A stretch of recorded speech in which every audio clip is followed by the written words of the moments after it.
Hey there everybody, welcome to the channel. If you've seen any of my videos before, I welcome you back.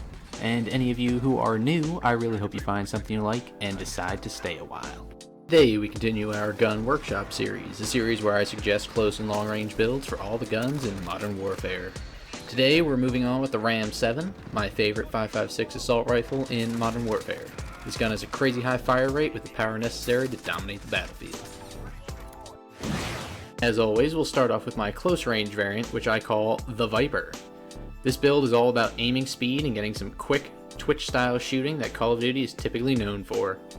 We start out at the laser section since this build won't need a muzzle or barrel attachment. Here we have the 1mW laser for improved hip fire accuracy while remaining stealthy. Next we have the XRK close quarters stock for a snappier ADS speed. The stippled grip is also here for the normal reasons. We also have the 50 round mags because 30 is just never enough, even though this does have a minor ADS penalty, which is practically non-existent. And lastly, we have the Commando foregrip, as it's the best foregrip to use that doesn't have any ADS speed penalty. This build excels in many of the same areas that SMGs would. However, this build has the distinct advantages of a higher damage profile, occasionally a higher fire rate, and better range when compared to most SMGs available in the game. This combination of attachments has its focus primarily on getting on target quickly, spraying them down, and then moving on. That being said, this build is not useless in medium to long range engagements, it's just not where it's strongest. It doesn't have any stubby barrels or collapsible stock options that would reduce its damage range or bullet velocity, so it is just as damaging as the base RAM-7 is at any range. The only thing that this build may have against it is a lack of recoil reducing attachments. This build is best for standard multiplayer, but can carry over to ground war and perform very well there as well.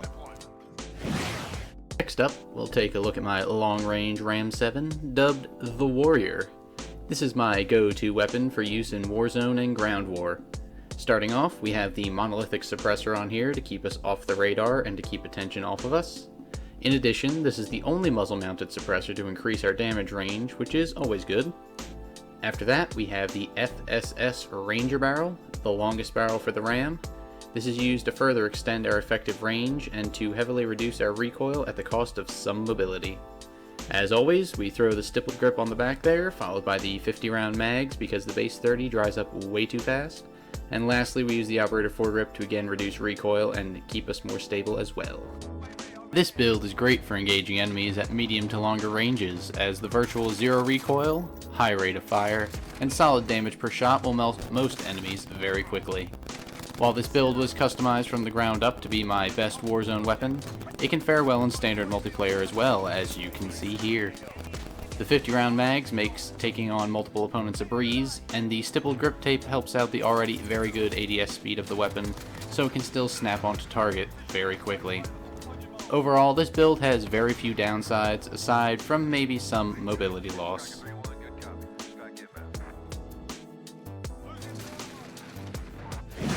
And that about covers it for the RAM-7 assault rifle.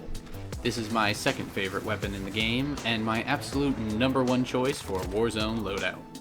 The Viper can easily clean up in multiplayer, and the Warrior has so far gotten me 3 wins in Warzone with very high kills each time. I'm happy that this gun was added to the Warzone floor loot so that I can have a weapon I actually like at the beginning of the match. I definitely recommend giving this gun a try if you haven't. I really hope you enjoyed the video. I sure enjoyed putting it together for you. If any of you out there liked what you saw or heard, feel free to drop a like on this video. If you think any of your friends might like what I have to say, then don't be afraid to share this video with them or anyone really. And lastly, if you want to hear more from me but don't want to miss any of my uploads, you can subscribe by hitting that little button down below. By doing that, and making sure to turn on those notifications, you'll never miss a new upload from your new favorite YouTuber. As always, I wish you all a pleasant day, and I hope you have a great week coming up. This has been Doodleman149, and I will see you later.